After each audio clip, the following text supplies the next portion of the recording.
People keep asking me what my body count is, and I keep telling them 3, but then they look unimpressed.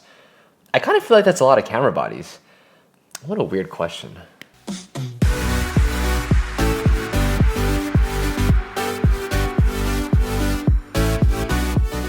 What's up, y'all? It's Project Photography back with another video, and today, as a landscape photographer, there's about 5 features that I simply cannot live without when it comes to picking out a new camera body. So, let's start with the first one. And start with the articulating screen, because with an articulating screen, this will allow us to see our composition when our camera is a lot lower to the ground. And trust me, my camera is always low to the ground, because it's just going to enable you to get different compositions and unique ones and exaggerate things like foreground elements. But if you don't have an articulating screen, it's really difficult to craft those compositions because you're going to be guessing constantly, and that's not fun. And on my Nikon Z6, I have a 2-way tilting screen, which is especially nice when I want to see my camera when it's low to the ground in horizontal orientation.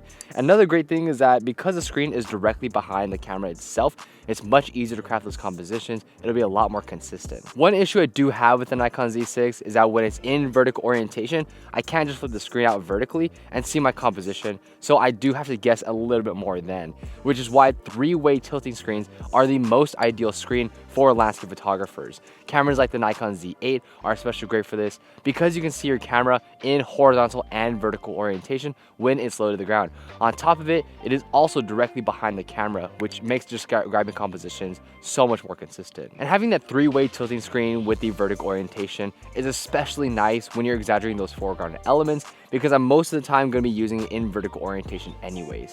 But majority of cameras normally have a fully articulating screen, which is what my Nikon Z30 has, which it'll flip the screen out in a vlogging style type of way.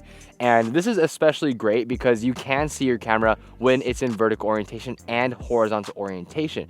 My only gripe about it though is that when it's in horizontal orientation in particular, the screen is not directly behind the camera itself, so it is a little bit more difficult to grab those compositions, but that is definitely a nitpick.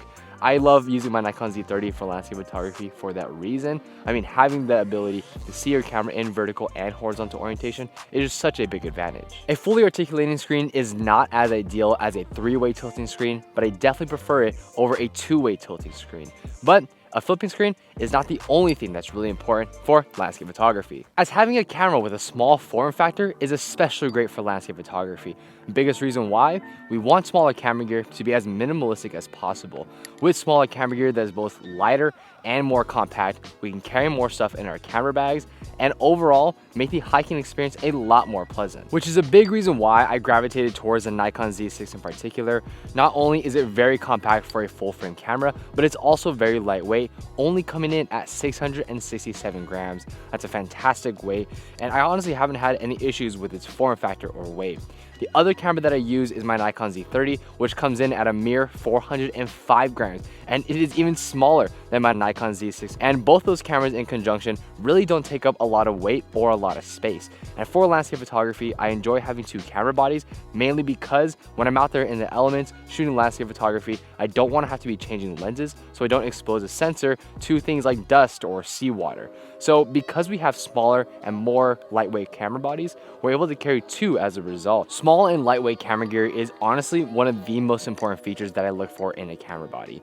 And this also allows you to have a smaller camera bag as a result, allows you to be more minimalistic in general. But a small form factor isn't everything on a camera body, because you also have to capture a great image, which is where dynamic range comes in.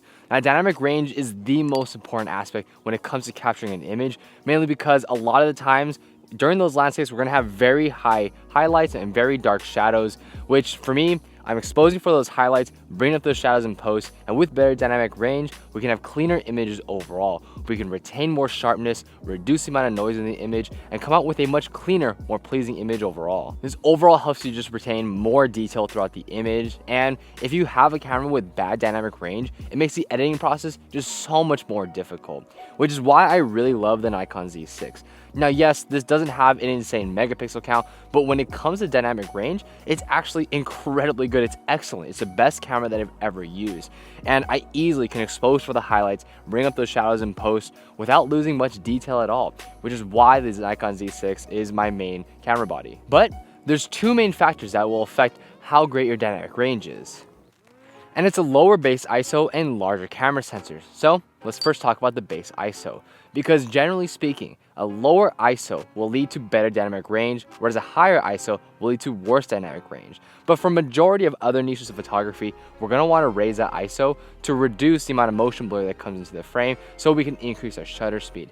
And for landscape photography, this is a little bit different because we're using a tripod 99.999% of the time, and if you're not using a tripod, you really should be. Because with a tripod, we don't have to worry about motion blur at all, so we can keep our ISO as low as humanly possible. And this is really important because landscape photography requires probably the most dynamic range out of any niche of photography. When it comes to picking out your camera body, you want a camera that has an incredibly low base ISO. Now my Nikon Z6 has a base ISO of 100, which is perfectly fine, but cameras like the Nikon Z7 II have a base ISO of around 64. And if you can have a camera with an even lower base ISO, that is absolutely ideal. The base ISO will vary dependent upon what camera body you have. For example, some camera bodies have base ISOs of like 160. I know the Sony A9 III has a base ISO of 250, which isn't great, because I really want a base ISO around 100. If you can get one around 100, that is absolutely ideal. But we also have to talk about the sensor size, because generally speaking,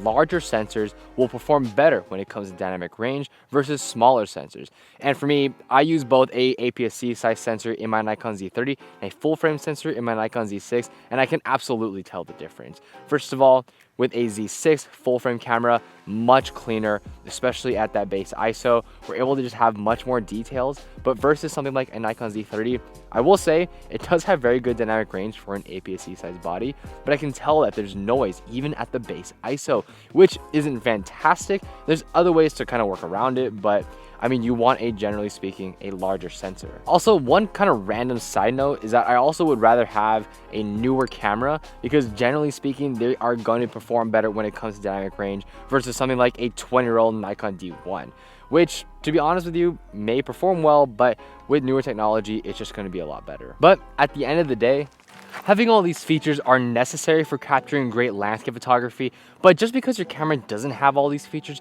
doesn't mean it should stop you from shooting. Yes, not having a flipping screen does make it a lot more difficult to capture those compositions, but you shouldn't look at your camera and realize it doesn't have a flipping screen and throw it away or stop shooting. You can capture great images with any piece of camera, and you can even capture great images with your phone. I've done it before, and you shouldn't let that stop you from shooting. At the end of the day, the only thing that's really important to going out and capturing landscape images is actually going out and shooting. Because the next time you look for a camera body, these are all factors that you can consider when it comes to different types of features, but it shouldn't be the reason and excuse to stop you from going out and shooting. And when I first started landscape photography, I didn't have the best camera body. I had a beginner Nikon Z5500, which for me when I first started was perfectly fine. But I think a lot of photographers feel like they have to have the latest and greatest in order to capture great images. But at the end of the day, the only thing that actually makes a difference when capturing better images is your skill level. The only way you can do that is going out and shooting. And if you don't have the most ideal camera gear, that's okay. Just keep going out and shooting. So don't do yourself a disservice and feel like you have to have the best camera gear. Thank you so much for experiencing the world with me today, guys. And let me know down in the comments what camera features are important to you for landscape photography. I want to hear what you guys think. Thank you so much for watching. Please feel free to rate, comment, subscribe. I'll catch you guys in the next one.